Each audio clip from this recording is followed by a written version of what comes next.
እነዚህ ሴቶች በአንድ ወቅት ማረሚያ ቤት ያስተዳድሩ የነበሩ ከፍተኛ መኮንኖች ነበሩ። ዛሬ ግን ራሳቸው እስረኛ ሆነዋል። ምክንያቱ ደግሞ ማንም በሌለበት ማንም አያየንም ብሎ በማሰብ ከአደገኛ ወንጀለኞች ጋር የፈጸሙት ድብቅ ግንኙነት በእስር ቤቱ ካሜራ ላይ ቁልጭ ብሎ በመቀረጹ ነው። ሰላም እንደምን አላችሁ ክቡራትና ክቡራን የቻናሌ ቤተሰቦች። ዛሬ በቪዲዮ የተደገፉና መላውን ዓለም ያስደነገጡ እንዲሁም አነጋጋሪ የሆኑ 4 የእስር ቤት ውስጥ የፍቅር ቅሌቶችን እናያለን። ለቻናሌ አዲስ የሆናችሁ ቻናሌን ሳብስክራይብ፣ ቪዲዮውን ደግሞ ላይክ እንዲሁም ስለ ቪዲዮ ያላችሁት ሐሳብና አስተያየት ኮሜንት ላይ እንድትጽፉልኝ እየጠየቅኩኝ እስር ቤት ውስጥ ከወንጀለኛ ጋር ግንኙነት ያደረጉ በካሜራ የተቀረጹ ከፍተኛ መኮንኖች። አንደኛ፣ ራሄል ዊልሰን። ይህ መነጋገሪያ ምስል የተቀረጸው አድዊል በተባለ እስር ቤት ሲሆን አንዲት የእስር ቤቱ ሰራተኛ ከአንድ እስረኛ ጋር ስትሳሳም በድብቅ ካሜራ የተቀረጸ ቪዲዮ ነው። ጊዜው በ2021 ክረምት ላይ ነበር። ራሄል ዊልሰን የምትባል ወጣት መኮንን አንድ ኬቪን ሆግ የተባለ እስረኛ ከክፍሉ ለብቻው አስወጥታ አንድ ባዶ ክላስ ውስጥ አስገብታ ስትስመውና ሲስማት ይታያል። በምስሉ ላይ እንደምትመለከቱት መጀመሪያ እስረኛው ከክፍሉ ወጥቶ ከበሩ በስተጀርባ ሲጠብቃትና ራሄል ከመጣችም ትንሽ ከተነጋገሩ በኋላ ከበሩ በስተጀርባ አይን ለአይን እየተያዩ ሲሳሳሙ ይታያል። ነገሩ ሲከናወን እሷ እንዳልተቃወመችና መሳሳሙ በስምምነት እንደነበረ ከድርጊታቸው ማየት ይቻላል። ሆኖም ግን እነርሱ አካባቢያቸው ላይ የጥበቃ ካሜራ እንዳለ አላወቅም ነበር። ከዚህ ክስተት በኋላ ግን ራሄል ዊልሰን ከእስር ቤቱ ተባረረች ወይስ አልተባረረችም የሚል መረጃ እስካሁን በግልጽ አልተነገረም። ሁለተኛ፣ ሊንዳ ዴሶሳ።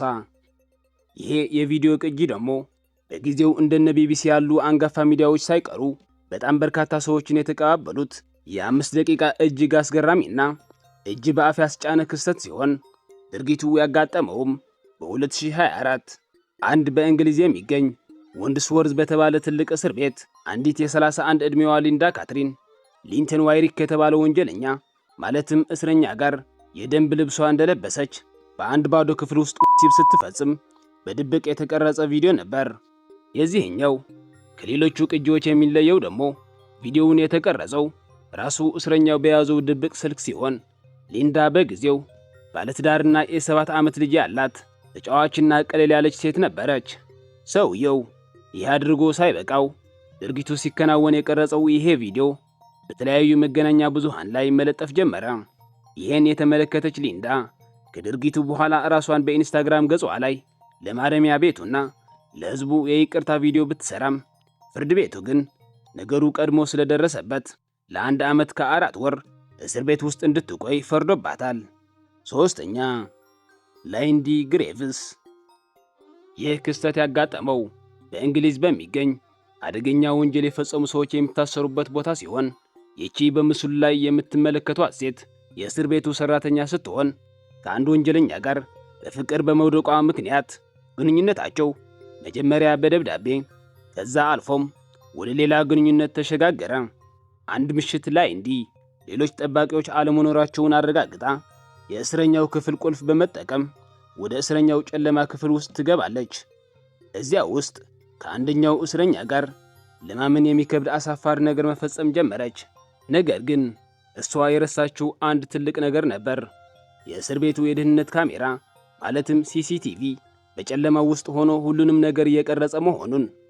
በመቆጣጠሪያ ክፍል ውስጥ የነበሩት የሥራ ባልደረቦቿ በስክሪኑ ላይ ድርጊቱን በቀጥታ ሲመለከቱ ማመን አልቻሉም። በዚህ ሰዓት ወዲያውኑ ወደ ክፍሉ በመሄድ እጅ ከፈንጂ ያዟት። ይህ በካሜራ የተቀረጸው ምስል ፍርድ ቤት ድረስ በማስረጃነት የቀረበ ሲሆን ላይንዲ በዚህ ድርጊቷ ምክንያት የሙያ ክብሯን አጥታ ራሷ እስረኛ ለመሆን በቅታለች። አራተኛ፣ ቪኪ ዋይት። ይህ ክስተት በአንድ ወቅት መነጋገሪያና ብዙዎች የተቀባበሉት ክስተት የነበረ ሲሆን ድርጊቱ ያጋጠመውም አንድ በአላባማ ግዛት ውስጥ በሚገኝ ማረሚያ ቤት ቪኪ ዋይት በተባለች የእስር ቤቱ ከፍተኛ መኮንንና ኬሲ ዋይት በተባለ በእስር ቤቱ ውስጥ ለ75 ዓመታት የተፈረደበት አደገኛ ወንጀለኛ ያጋጠመ ብዙዎችን ያስደነገጠና ያስገረመ ክስተት ነበር። ድርጊቱ እንዴት እንደሆነ ላስረዳችሁ። ቪኪ ዋይት በእስር ቤቱ ውስጥ ለ25 ዓመታት በታማኝነትና በቁርጠኝነት ያገለገለች፣ በርካታ የሜዳሊያ ሽልማቶችን ያገኘች፣ ከዛ ባሻገርም ከፍተኛ የጥበቃ መኮንን የነበረች የ56 ዕድሜዋ ሴት ስትሆን ጡረታ ለመውጣት ጥቂት ቀናት ብቻ ሲቀሯት ግን ማንም ያልጠበቀው ነገር ተከሰተ። ቪኪ ዋይት በጊዜው ፍቅረኛዋ በመኪና አደጋ ስለሞተባት በብቸኝነት ስሜት ትሰቃይ ነበር። ይሁን እንጂ ብቸኝነቱ የከበዳት ቪኪ ከዛሬ ጀምሮ ይህን ክፉ ስሜት ይበቃኛል በማለት ይሄ በምስሉ ላይ የምትመለከቱት ረጅም ሰው በዚያው እስር ቤት ውስጥ በነፍስ ግድያ ወንጀል የተከሰሰና የ75 ዓመት እስራት የተፈረደበትን ኬሲ ዋይት የተባለ አደገኛ እስረኛ ጋር ድብቅ የፍቅር ግንኙነት ጀመረች። ገና ብዙ ሳይቆይም ሴትየዋ ወደ ኬሲ ክፍል በመግባት ግንኙነት ያደርጉ ነበር። ነገርየው የተመቻት ቪኪ ይሄ ግንኙነታቸው ለሷ በቂ እንዳልሆነና ሌላ ተጨማሪ ጊዜና ቦታ እንደሚያስፈልጋት በማሰብ የፍቅር ግንኙነታቸው ከእስር ቤቱ ውጪ ለማጣጣም አንድ አደገኛ ውሳኔ ወሰነች። ይሄ ለማድረግም አንድ እቅድ አቀደች። እቅዱም የነበራት ዕድሜ ልኳ ለፍታ የሰራችው የምትወደው ቤቷ በመሸጥ ሰውየው ከእስር ቤት በማስመለጥ አገር ቀይረው ፍቅራቸው ለዘላለም እያጣጣሙ እንዲኖሩ ነበር። ይህ ምኞቷ እውን ለማድረግም ከላይ እንደምትመለከቱት ሰውየው ከእስር ለማስመለጥ የተለያዩ ሙከራዎች ስታደርግ ትታያለች። ቪኪ በዚህ ጊዜ ያቀደችውን አደገኛ እቅድ በተግባር መተርጎም ጀመረች። በመጀመሪያ ቤቷን ከገበያ ዋጋ በታች በሆነ ዋጋ በአስቸኳይ $95,000 ሸጠችው። በመቀጠልም በማምለጫው ወቅት ፖሊስ በቀላሉ እንዳያገኛቸው መኪና በሌላ ሰው ስም ገዛች። ለኬሲ የሚሆኑ ሲቪል ልብሶችን አዘጋጀች። አልፎ ተርፎም የተኩስ ልውውጥ ቢኖር በሚል ሽጉጥ ጭምር ገዛች። ቪኪ ዕድሜዋ ቢገፋም ልቧ ግን ገና እንደ አዲስ ወጣት በፍቅር አብዶ ነበር። ሁሉም ነገር አዘጋጅታ ከጨረሰች በኋላ ሚያዝያ 29 ቀን 2022 ዓ.ም እቅዱን የምታስፈጽምበት ታሪካዊ ቀን ደረሰ። ቪኪ ለሥራ ባልደረቦቿ ጡረታ እወጣለሁ የሚል ምክንያት በመፍጠር ለመጨረሻ ጊዜ ኬሲ መረምረዋለሁ በማለት ኬሲ ከታሰረበት ቦታ ትንሽ ራቅ ብሎ በሚገኝ ሌላ እስር ቤት እንደምትወስደው ለሥራ ባልደረቦቿ በመናገር ኬሲን ይዛ ወጣች። አሁን በስክሪኑ ላይ የምታዩት ምስል እሷ ኬሲን ይዛ ስትወጣ በወቅቱ የተቀረጸ የደህንነት ካሜራ ምስል ነው። እዚህ ጋር ግን አንድ ሳይሉ ትልቅ ስህተት ሰሩ። ከላይ በምስሉ ላይ እንደምትመለከቱት ከእስር ቤቱ ሲወጡ ኬሲ ከጀርባዋ ቪኪ ደግሞ ከፊቱ ሆና ነበር ከቤቱ የወጡት። ይህ ማለት ወንጀለኛው ከፊት መሆን ነበረበት። ነገር ግን ይሄ ስታደርግ ማንም ሰው አላያትም ነበር። ከእስር ቤቱ ወጥተው ወደ ፓትሮል መኪና ከገቡ በኋላ ትንሽ ተጉዘው መኪናቸውን አቁመው ልብሳቸውና መኪናቸው ቀይረው ከተማውን ጥለው ወደ ሌላ ግዛት ፈረጠጡ። እስር ቤት የነበሩ ሰዎችም ቪኪ ከሄደች 7 ሰዓታት አልፈው ስለነበር ሁኔታው በመጠራጠር የደህንነት ካሜራውን ምስል መመልከት ጀመሩ። የእስር ቤቱ ዋና አስተዳደርም ይህን ሲመለከት ወዲያውኑ ደነገጠ። ምክንያቱም በሕግ ወንጀለኞች ከጥበቃ ጀርባ እንዲራመዱ አይፈቀድም። በቀላሉ ከጀርባ ጥቃት ሊሰነዝሩ ስለሚችሉ ይህ ትልቅ የሥራ ደንብ መጣስ ነበር። በዚህ ሰዓት ወዲያውኑም ቪኪ እስረኛውን ይዛ እንዳመለጠች ታወቀ። ፖሊስ ፍለጋውን አፋጠነ። ታሪኩ በየዜናው ተሰራጨ። አሁን ኬሲ ብቻ ሳይሆን ቪኪም ጭምር በመላው አሜሪካ የሚፈለጉ ወንጀለኞች ሆኑ። ነገር ግን ከቦታው ቦታ ሲዘዋወሩ የእሳቸውን ምስል በደህንነት ካሜራ ተቀርጾ ስለነበር ፖሊስ እነሱን ለማግኘት ብዙ ጊዜ አልፈጀበትም። ከ11 ቀናት በኋላ ፖሊሶች ኬሲና ቪኪ ወዳረፉበት ቦታ ደረሱ።